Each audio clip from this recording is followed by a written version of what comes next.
Jésus vit en passant un homme aveugle de naissance, mais c'est afin que les œuvres de Dieu soient manifestées en lui. Jean 9, 1, 3. La cécité spirituelle est l'état et la condition de l'homme dès sa naissance. Son esprit est dans la mort. La lumière de la vie n'est pas en lui. À cet homme qui n'avait jamais vu le Seigneur fit une application debout sur ses yeux. Et obéissant à l'ordre du Seigneur, il alla se laver au réservoir de Chiloé, et l'homme vit. Jusqu'alors, il dépendait de ce qu'on lui disait concernant les choses qui l'entouraient. Il vivait des explications de son entourage et s'en faisait une représentation, mais il n'avait aucune connaissance personnelle résultant d'une vision qui lui était propre. Il était assujetti à une certaine façon de voir. Il n'était pas libre en lui-même.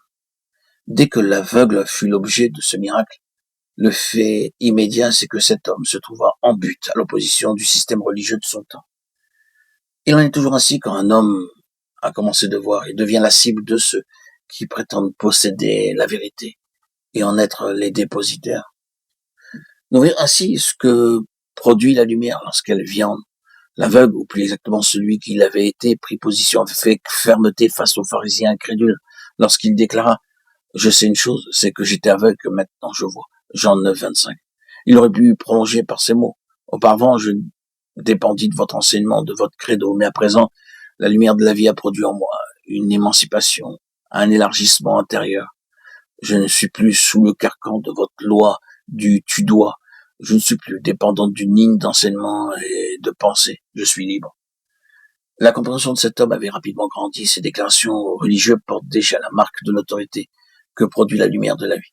Jean 9, 30 à 33. Mais à cause de cette vision, il connut le rejet. Et ce sera toujours l'aboutissement pour ceux qui ont vu. Ils connaîtront l'ostracisme, l'opprobre du disciple, l'ennemi et la lumière. Et comme mentionné, la vision produit un élargissement intérieur, une émancipation. Alors que l'enseignement de la lettre, de la parole, nous laisse dans la sécheresse spirituelle, pour ne pas dire plus, et nous ferme la porte à l'expérience des réalités spirituelles qu'elle renferme. La capacité de voir et la mesure croissante de cette vision sont gouvernées par la reconnaissance et l'établissement de Christ comme la seule autorité. La vision n'est pas quelque chose, mais une personne. Christ, la vision de Dieu. Il est important de noter la croissance de la vie. Tout d'abord, l'aveugle rendit témoignage de ce que le Seigneur avait fait pour lui, en lui accordant la vue. Ensuite, il discerna qu'il était aussi prophète, mais ce n'est que lorsqu'il le vit et entendit sa voix qu'il tomba à ses pieds et adora. Le Seigneur est venu non seulement pour nous racheter, mais pour que nous le voyions par une révélation du Saint-Esprit. C'est là le but merveilleux et glorieux de la vie, révéler Christ, qui est la vie et la lumière.